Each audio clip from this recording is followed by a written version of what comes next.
سلامونه ملګرو، نیکی هیلې او احترامات. ملګرو، نظم د سره شریکوم د تورسرو چې دا کم مارچ په 8 مارچ باندې د هغې په حواله سره دی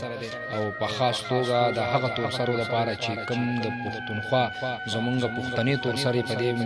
مارچ کې هغوی شرکت کړی او د هغوی دپاره په دغه هیله چې نظم واورئ او که خوښ هم شو نو مخکې د ملګرو سره شیر کړئ. خو د نظم نه مخکې یو څو شعره چې ارمان چې د مغرب تهذیب په دومره زورور شو، ارمان چې د مغرب تهذیب په دومره زورور شو، صادرې د پښتو د پښتنې د سر ټول کو او بدلون د نوي دور په صدا سکانې وکړي، حیا غیرت او ننګ د هغې د سر ټول کو. او نظم د سره شریکوم چې دا د پیشن په نوم چې سر ته لپټنه پرېږدي، دا د پیشن په نوم چې سر ته لپټنه پرېږدي، دا چې د سا ډوبوي خپل مخ ته پرده نه پرېږدي. پتا خو نوم د حیا بد لګي په ډډه تیزې، تا ته خو ننګ پښتو کنزل ښکاري خزل ښکاري، ستا د فکرونو سباوون مانه سبله لري، ستا د فکرونو سباوون مانه سبله لري،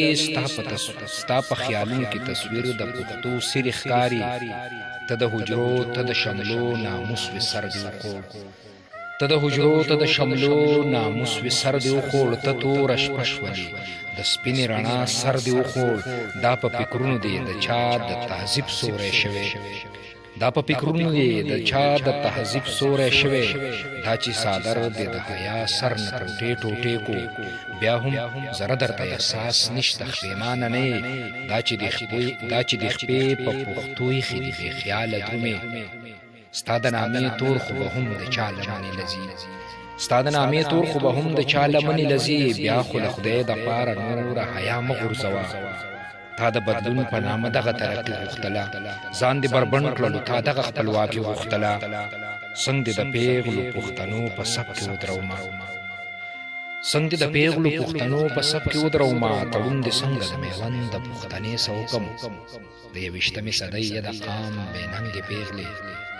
د 21مې صدۍ یې د قام بې ننګې پیغلې، یا د مغرب د بې باکۍ په رنګ کې رنګې پیغلې،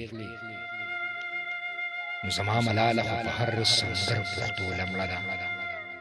زما ملاله خو په هر سنګر پښتو لمړه ده، زما ملاله خو د قام جګو شملو لمړه ده.